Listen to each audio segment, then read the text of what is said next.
Our next speaker has plenty of them to tell, for he's been involved in the Volvo Ocean Race for the past decade in very many different roles. His name is Nick Bice. He's not only an exceptional sailor, but he's also an outstanding leader. Ladies and gentlemen, please welcome Nick.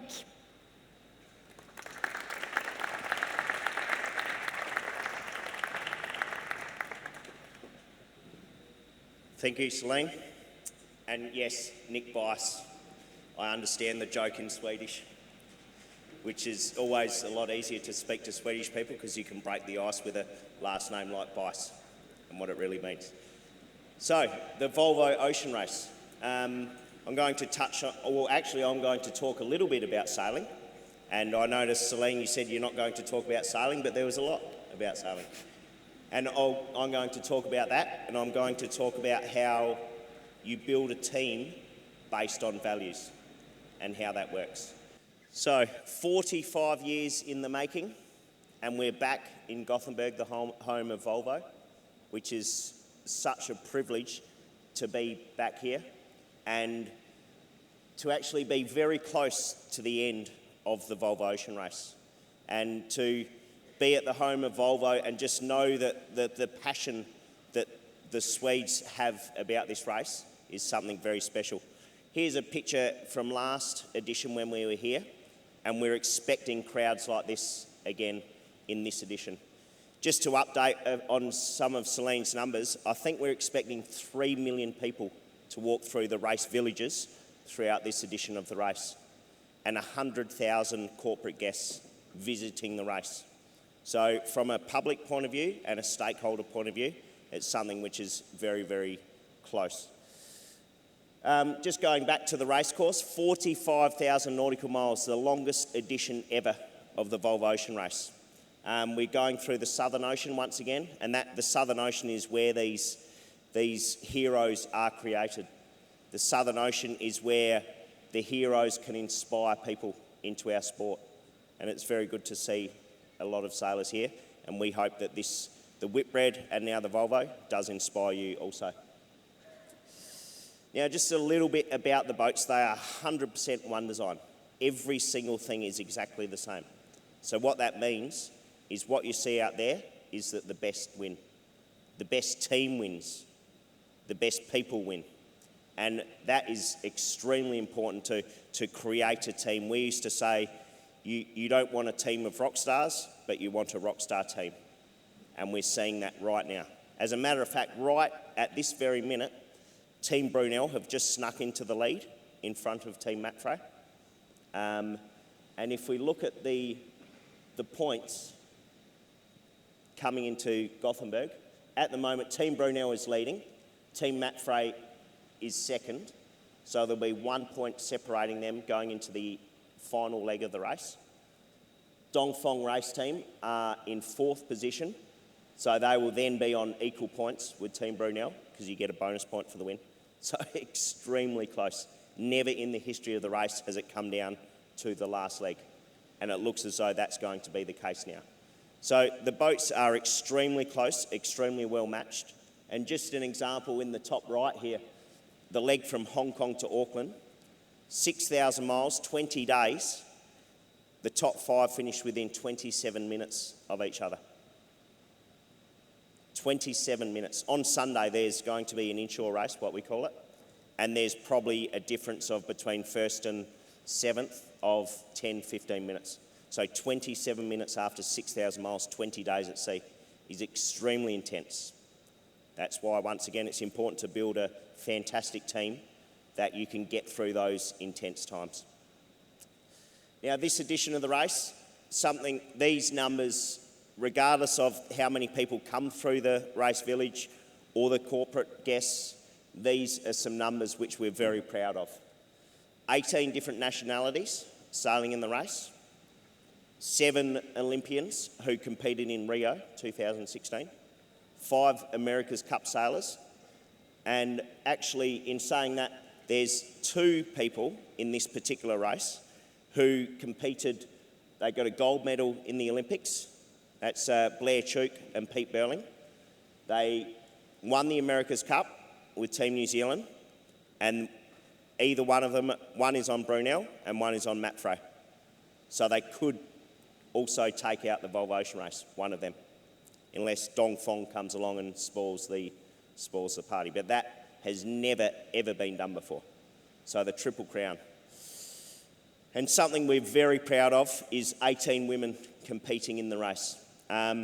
What has been very male-oriented sport in the past, we now have 18 women competing in the race.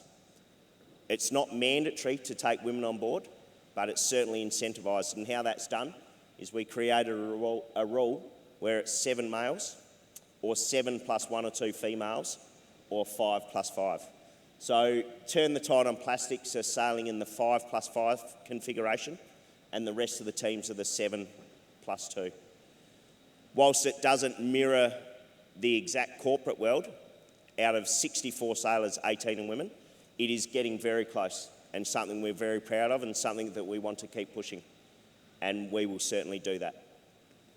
Truly is life at the extreme. That's a bit of fun, but it really is life at the extreme. And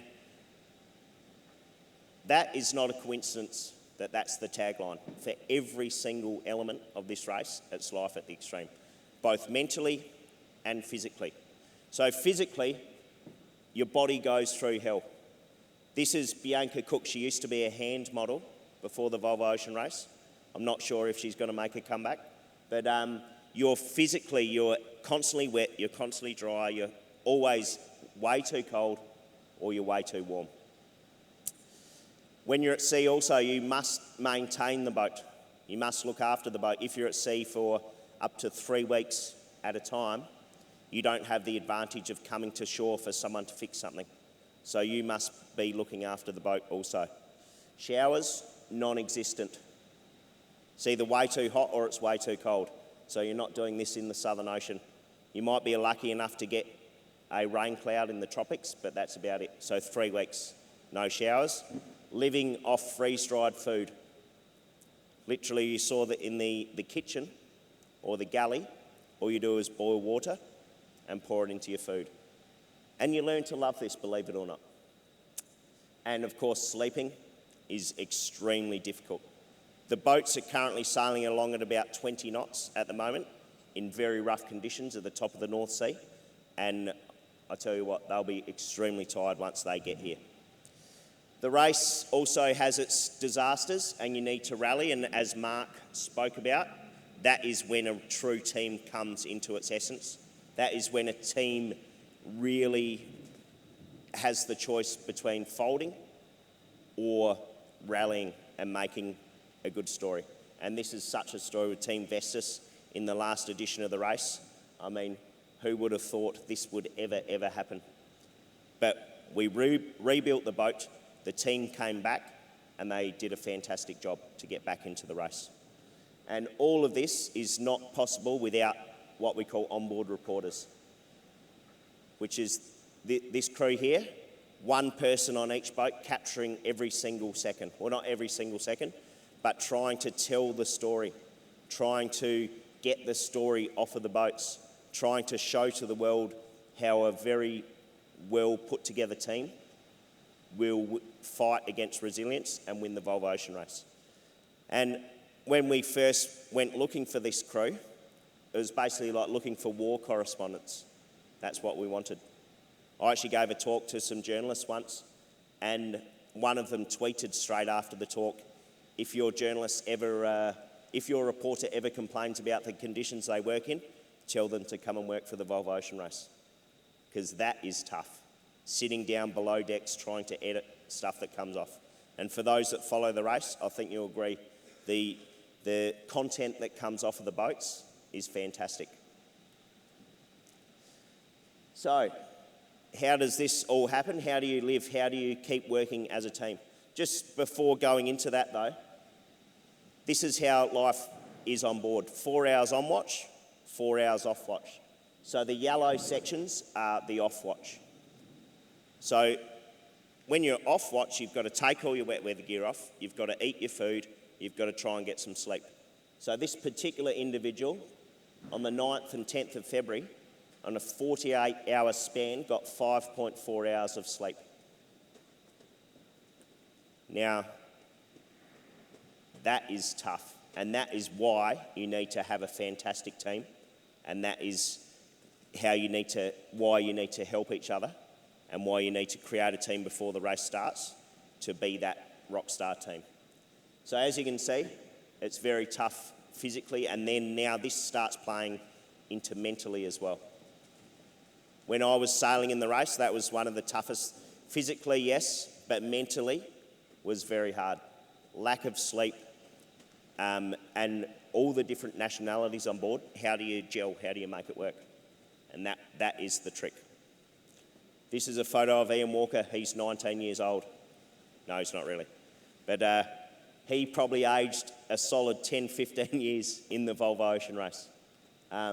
So it is tough. Something just to touch on also, and I notice actually we've got the water bottles here, is the sustainability side of things, which is something that we really are getting behind, and we're using this race as a platform to stop the use of single-use plastics.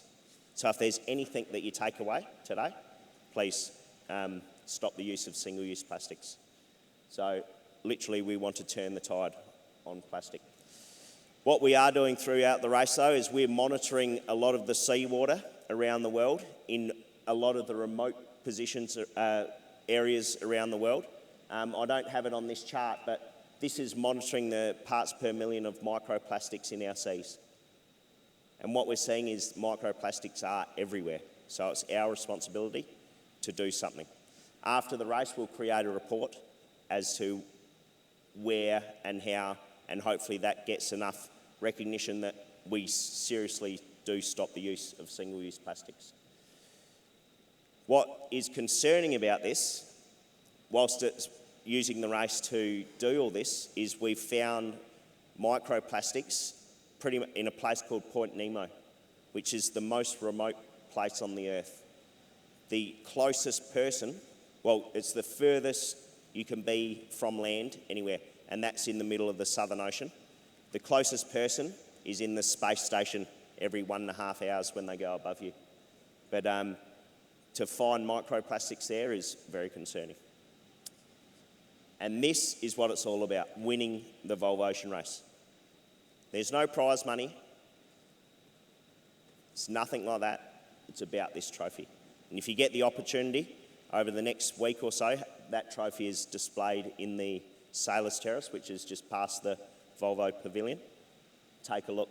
If you can get your name on that trophy, people have tried for their whole life to try and win the Volvo Ocean Race. And that's what it's all about. And in this particular edition, generally the race has been won up until now, but we've got 3 teams who could potentially win on the last leg of the Volvo Ocean Race, which is quite fantastic.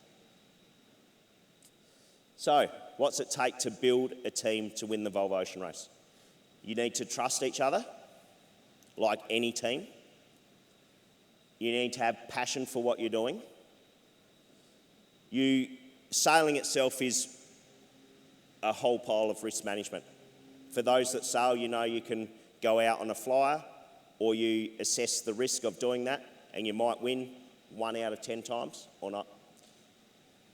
And of course, performance. You need to perform. Now, trust, of course, we all know what trust is, and that is the key to building a fantastic team. And I must admit, I got asked to talk about the values of Volvo and the values of building a great team in Volvo, and I thought at the time I have no idea what I'm going to talk about. But the reality is every single one of the core values of Volvo are exactly the same as building a team for the Volvo Ocean Race. And that relies on trust, relies heavily on passion. And I'm guessing it's no coincidence who's here today. You have passion for the company that you work for. We have passion for working for the Volvo Ocean Race. I had passion for working for the teams in the Volvo Ocean Race. Risk management. So, of course, this is very aligned also with what you do on a day-to-day basis. and then, of course, performance. Accomplish, achieve, effect. That is what it's about, and that is exactly what all those teams and those sailors out there right now are trying to do, to perform to their best. So, whilst all this is in the back of my mind, I then had a look at the values of Volvo. Customer success. Trust, very common. Passion, once again, exactly the same. Change, Volvo wants to stay ahead. And this is what I call maybe risk management and performance. So, whilst I initially came into this looking from a team perspective, and then looking at the values of Volvo and seeing them merge together, it doesn't matter what you do, whether it's in a factory, you're in admin, or you're on a Volvo Ocean Race boat. If you have these 5 key values as part of your day-to-day life, that equals success. And that's what we're all about, and that's what we want. That's what every person in here is trying to do every single day. It's what every person out there sailing, who are about to finish tonight, are trying to do every single day also. So a few takeaways is, no matter if it's sport or business, the values are the same. Takeaways, stop using single-use plastics. And the other one is, if you get the chance, download the app to the Volvo Ocean Race and check it out. This is going to be one of the best finishes ever of the Volvo Ocean Race. And I just got some numbers through this morning. Every single minute since the start for the last 48 hours, there's been over 1 million people on the tracker watching these boats coming into Gothenburg, which is fantastic. And that's only going to increase today. So check it all out. Have a great time.